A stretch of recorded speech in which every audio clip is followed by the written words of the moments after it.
Live from New Delhi, you're watching DD India Live, India's voice to the world, with me, Deepika. Coming up in the next 30 minutes.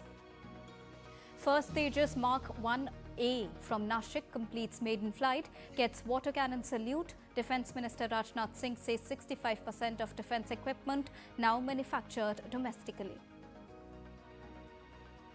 Kremlin says many questions need resolving before Putin meets his US counterpart, as Trump says the two leaders will meet in around 2 weeks in Hungary after phone call with the Russian president. Madagascar school leader Colonel Michael Randrian sworn in as the president.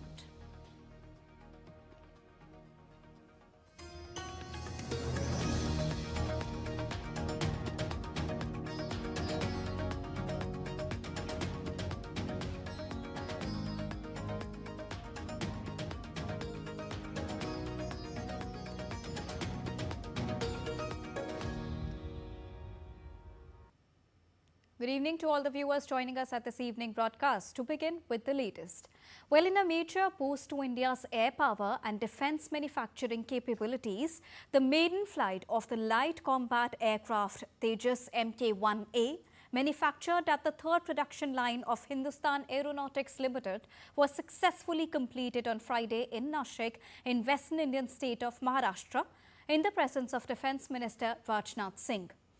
The Defence Minister inaugurated Hindustan Aeronautics Limited's newly established third production line for its light combat aircraft, the Tejas Mk-1A variant, and the second production line of HTT-40 at its Nashik facility in Western Indian state of Maharashtra.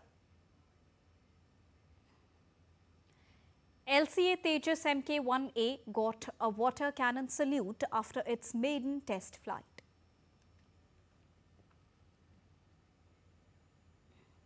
Speaking at the event, Defence Minister Rajnath Singh said HAL Nashik has played the role of a strong pillar in taking India's defence manufacturing capabilities to new heights. पिछले 6 दशकों से भी अधिक समय से HAL Nashik ने भारत की defence manufacturing capability को नई ऊंचाइयों तक पहुंचाने में एक स्ट्रांग पिलर की भूमिका निभाई है। नासिक एक तरफ डिफेंस मैन्युफैक्चरिंग यानी निर्माण की प्रतीक है, तो दूसरी तरफ जरूरत पड़ने पर दुश्मनों का संहार करने की क्षमता भी रखती है। मैं मानता हूं कि महज केवल एक इमारत या किसी प्रोजेक्ट तक ही सीमित नहीं है, बल्कि यह रक्षा क्षेत्र में भारत की आत्मनिर्भरता को भी सिंबलाइज करता है, उसका प्रतीक है। Applauding India's manufacturing system, Defence Minister said India does 65% of its manufacturing on its own soil.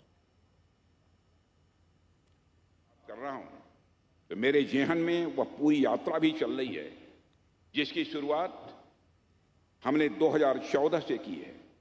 एक समय था जब देश में रक्षा की जरूरतों को पूरा करने के लिए अन्य देशों पर हमारा देश निर्भर था और लगभग 65 to 70% डिफेंस इक्विपमेंट इंपोर्ट किए जाते थे। लेकिन आज स्थिति बदल चुकी है। अब भारत 65% मैन्युफैक्चरिंग अपनी ही धरती पर कर रहा है। India is heavily focused on the indigenous development of critical technologies for its air power under Atmanirbhar Bharat or Self-Reliant India initiative. Well, this is primarily centered around next-generation combat aircraft, their core systems and advanced weaponry. An insight conference on indigenous development of critical technologies for air power was held in New Delhi on Friday, and it was attended by defence experts from India. Here's more. In his address, Defence Secretary Rajesh Kumar Singh underlined the need for getting DPSUs and the private sector together. In India, we should be thinking about bringing our DPSUs and private firms together into one dual-use pipeline, mandate various subsidiary level companies, including perhaps a restructured HAL with clear-cut targets, delivery-linked pays, and while insisting on hard targets to cut costs, speed up production, and spin off civilian-use technologies. Highlighting the decisive role of the Indian Air Force in Operation Sindoor, the Vice Chief of the Indian Air Force stressed on the role of air power in the current uncertain geopolitical situation on the globe.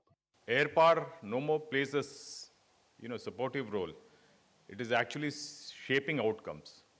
And therefore, the centrality and the criticality of aviation technologies is very, very apt, because that is the future, and that is where nations will look at when it comes to having strategic independence. A book, Asian Defense Review 2025, Geopolitical Shifts and Strategic Partnership, Multilateralism in the Indo-Pacific, was also released on this occasion. Vishal Baristo's report for DD India. On the sidelines of the United Nations Troop Contributing Countries Conference 2025 in New Delhi, Chief of the Army Staff, General Upendra Dwivedi, engaged in a series of bilateral meetings with his foreign counterparts. During his meeting with Acting Chief of Army Staff of the Nepali Army, Lieutenant General Pradeep Chung, General Dwivedi discussed ways to strengthen defense cooperation and expand joint training initiatives. Both the sides emphasized the importance of collaboration in UN peacekeeping operations and reaffirmed their commitment to maintaining regular defense dialogues. In a separate meeting, General Dwivedi held constructive discussions with Chief of the Army Staff of the Ghana Armed Forces, Major General Lawrence Kwaku Gibetono. The talk centered on broadening avenues for defense cooperation, including joint training, knowledge sharing, and professional military education. While Minister of Foreign Affairs of Egypt, Dr. Badr Abdelati, who is on a two-day visit to India, called on Prime Minister Narendra Modi on Friday. Prime Minister Modi conveyed warm congratulations to President Sisi for Egypt's crucial role in the Gaza peace agreement and expressed hope it would lead to lasting peace in the region. Foreign Minister Abdelati briefed Prime Minister Modi on the first India-Egypt strategic dialogue being held during his visit. Prime Minister Modi expressed satisfaction at the progress in bilateral cooperation, including trade, technology, energy, defense, and people-to-people ties. Moving on. Prime Minister of Sri Lanka, Dr. Harini Amarasuriya, called on Prime Minister Narendra Modi on Friday. She is on an official three-day visit to India. Prime Minister Modi extended a warm welcome, saying her visit would impart fresh momentum to the historic and multifaceted India-Sri Lanka ties. He recalled his state visit to Sri Lanka in April, highlighting fruitful talks with President Anura Kumara Dissanayaka, covering all areas of cooperation. The two leaders discussed strengthening cooperation in education, technology, innovation, development, and welfare of fishermen. Prime Minister Modi reaffirmed India's commitment to the shared development journey and conveyed warm wishes to President Dissanayaka, looking forward to continued engagement. Sri Lankan Prime Minister later visited IIT Delhi, engaging with students, faculty, and startups. The visit focused on strengthening research collaboration between IIT Delhi and Sri Lankan institutions. IIT Delhi also extended an invitation for more Sri Lankan students to pursue studies on its campus. The main purpose was to try and see how we could strengthen our collaboration. IIT Delhi has already done some work with Sri Lankan universities. And since we also have set ourselves ambitious targets in education and in the IT sector, I'm looking at ways to consolidate the relationship. We discussed how we can continue to maintain the good relations that we have established. He asked me about my visit to India and what I have done, and we are going to meet again this evening, so it was a good conversation. Prime Minister Narendra Modi shared an article published in a leading English daily that talked about vehicle sales gaining from GST 2.0 reforms. Passenger vehicles at 3.72 lakh with two-wheelers recording healthy growth. Prime Minister Modi shared some news on his X post that talked about consumer durables, ring in chartbuster Diwali, with sales surging up to 45% after GST cuts. Prime Minister Modi also shared some news on his X platform, saying that GST relief sparking home buying boom in Tier 2 and Tier 3 cities. The news article further talked of India's housing market witnessing renewed optimism ahead of the festive season. The article talked about beginning a sustained recovery in India's housing sector beyond the metros. Well, people of Goa wholeheartedly welcomed the next-gen GST reform and termed them as very beneficial. Let's take a listen to them. I'd like to thank our Prime Minister, Mr. Narendra Modi, and our Finance Minister, Srimati Nirmala Sitharamanji, for this gift of GST reform, GST 2.0, which is a new reform they have introduced, which is not only going to be beneficial to the consumers, but even to the industry as such. Consumers, definitely it's going to benefit as the GST rates have been reduced. So definitely lower MRPs, definitely there will be more savings as a consumer. But even for the industry, if we go to see, the lower rate slabs will boost our economy because there will be more purchases. It has been a Diwali dhamaka. In fact, well in advance, the government came with the reforms for the GST, which were long awaited. Government is pro to the suggestions made by the members of the public, industry, trade alike. Today, with these reforms, we find that lot of good has been done in different sectors.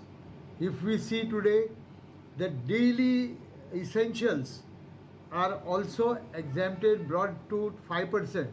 This will definitely bring a smile on the face of a common man, especially the housewives. The Prime Minister's office also shared an article on social media site X on Friday, highlighting India's economy poised for strong growth, with S&P Global Ratings projecting expansion of around 6.5% this year and 7% in the next 2 years. S&P Global Ratings President Yonle Palach said, "Global shocks, no worry, India stays investors' darling." He added that for now, global investors continue to view India as one of the most attractive destinations for capital seeking stable, long-term growth opportunities.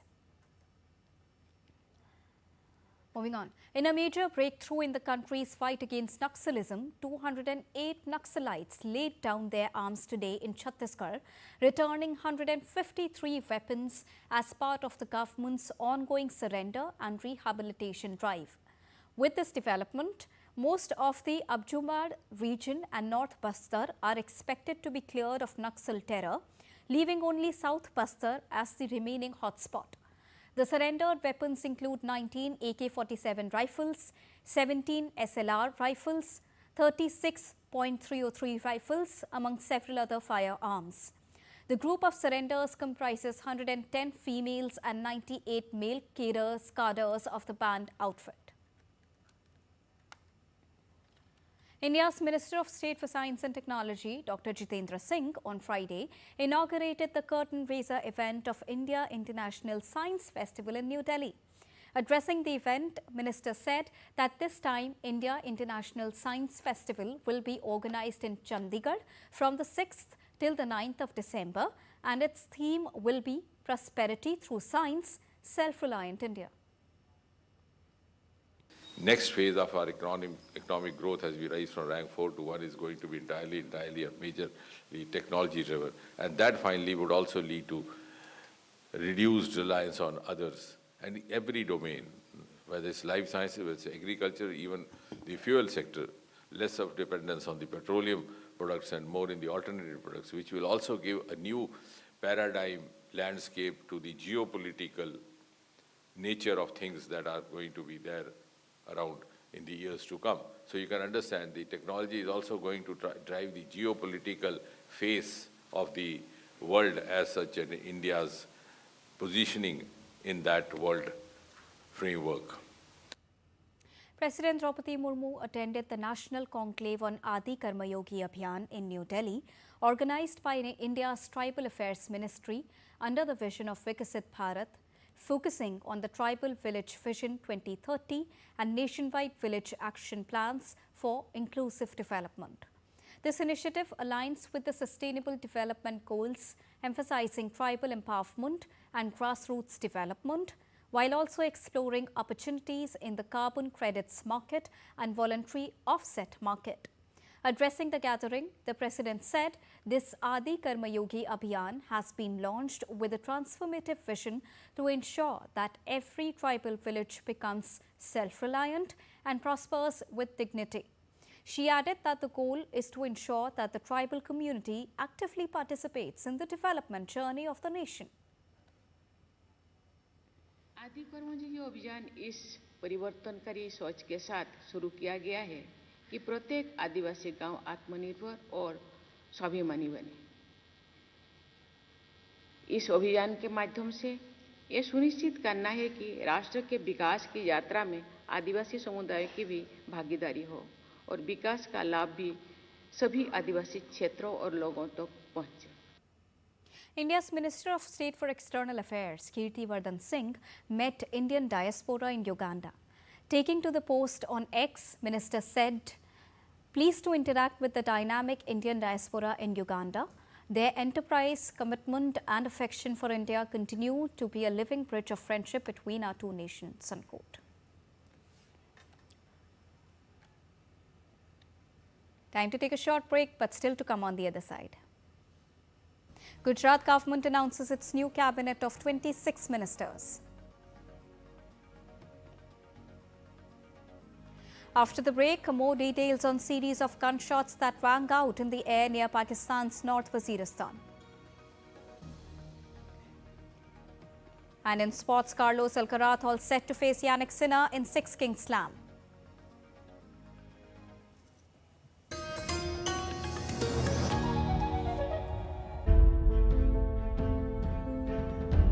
There's so many invaluable artifacts that the British have taken from our country. They robbed us of our self-respect. They robbed us of our honor.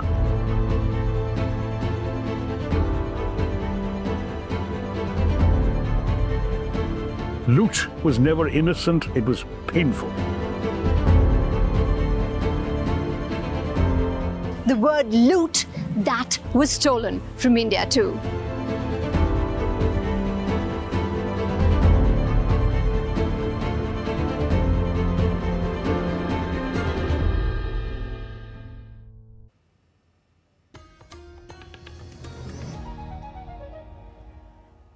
Welcome back. After that short break, you're watching DD India Live.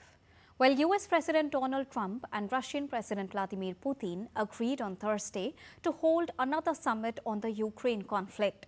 Trump said he would meet Russian President Vladimir Putin in Hungary after a telephonic conversation with Putin on Thursday.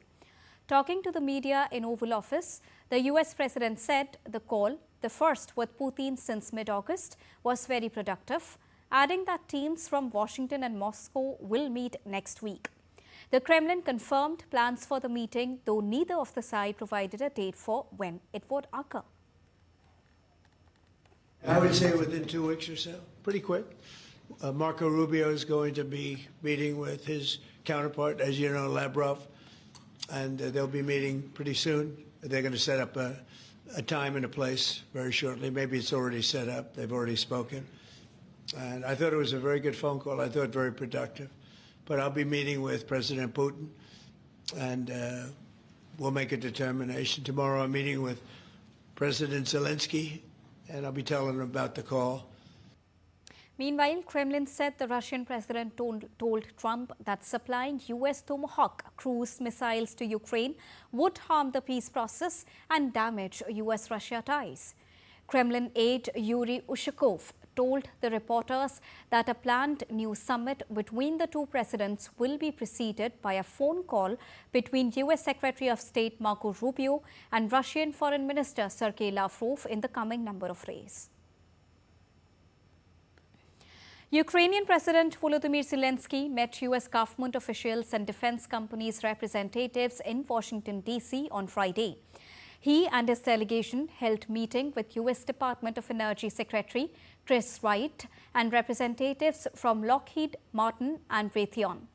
Zelensky was headed to the White House on Friday to push for more military support, including U.S.-made long-range Tomahawk missiles. The U.S. Chamber of Commerce has filed a legal challenge to the administration's $100,000 fee on H-1B visa petitions. In a lawsuit filed on Thursday in Washington, D.C., the chamber asked the court to declare that President Donald Trump exceeded the executive branch's authority by imposing the fee and block federal government agencies from enforcing it. The chamber argued that the new fee is unlawful and threatens the country's access to global talent. Before the proposed $100,000 charge, most H-1B applications cost less than $3,600. The chamber contends the steep fee could force businesses to reduce skilled hires or bear unsustainable labor costs, especially in tech and consulting sectors. The lawsuit marks the chamber's first legal action against the Trump administration since it took the office. Madagascar's new military ruler, Colonel Michael Randrian, sworn in as the president on Friday after the military took power in the island nation this week following youth-led protests that forced Andre to flee. The High Constitutional Court performed the swearing-in ceremony of the new president. The new president, whom the lawmakers impeached after he fled abroad at the weekend, has condemned the takeover, the other one, and refused to step down despite widespread defections in the security forces. Colonel Randrian said earlier that the military had taken power and dissolved all institutions except the lower house of the parliament or the National Assembly. He also said that a committee led by the military would rule for up to 2 years alongside a transitional government before organizing new elections. Now, several Pakistani troops were killed in a suicide attack near Afghan border on Friday.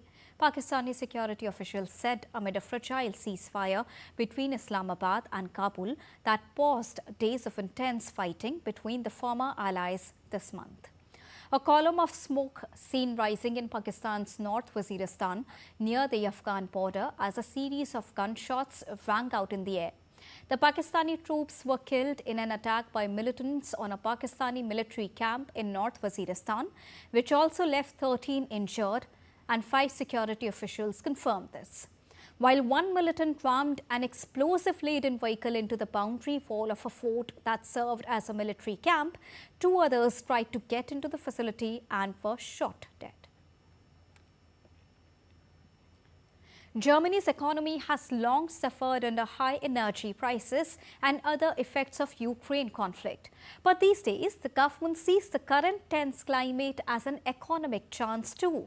Lars Holter is with Deutsche Welle and joins me from Berlin. Good evening, Lars. How is the problematic current environment helping Germany?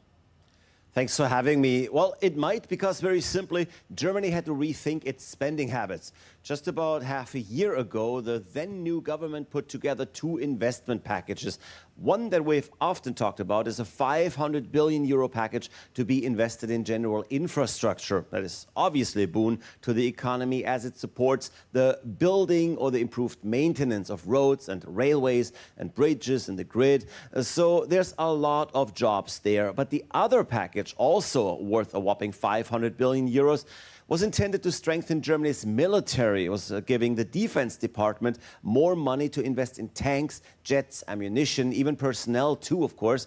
This kind of investment obviously being a direct result of Russia invading Ukraine and of the US scaling down their commitment to NATO and to the Western alliance in general. And Germany, much like other European and NATO countries, had to up its military spending, but it's becoming ever more clear that it's also helping the economy in general. All right, thank you so much, Lars, for joining us and getting us the latest. Moving on. Dubai's iconic multicultural destination, Global Village, opened its 30th season with a dazzling celebration featuring fireworks, music, and the colorful Parade of the World. Representatives from 30 pavilions greeted visitors amid confetti and live performances, marking the start of festivities themed A More Wonderful World. The new season, which is set to run until May the 10th, 2026, showcases 30 pavilions representing over 90 cultures. Having welcomed more than 100 million visitors since 1997, Global Village continues to be one of Dubai's most popular family entertainment destinations. The two greats of modern tennis are all set to battle it out again as world number 1 Carlos Alcaraz will face Jannik Sinner in the summit clash of the lucrative 6 Kings Slam. Alcaraz leads the head-to-head record with 10-5, but this match will not count towards their official record because it is an exhibition tournament.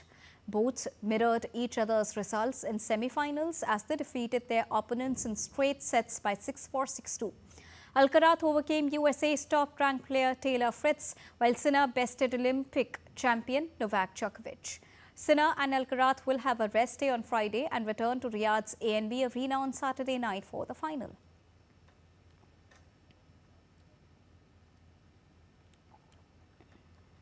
And that's all for this edition of DD India Live, but do let us know your thoughts on the news of the day. For those on the go, you can get all the latest news and updates from India and across the world on the DD India mobile app. The app is available on both Android and iOS platforms. Scan the QR code and download it right now. We'll be back with more news as it breaks here on DD India. I'm Deepika, and from all of us here in New Delhi, festive greetings to all the viewers. Thank you so much for joining us right now. Namaskar.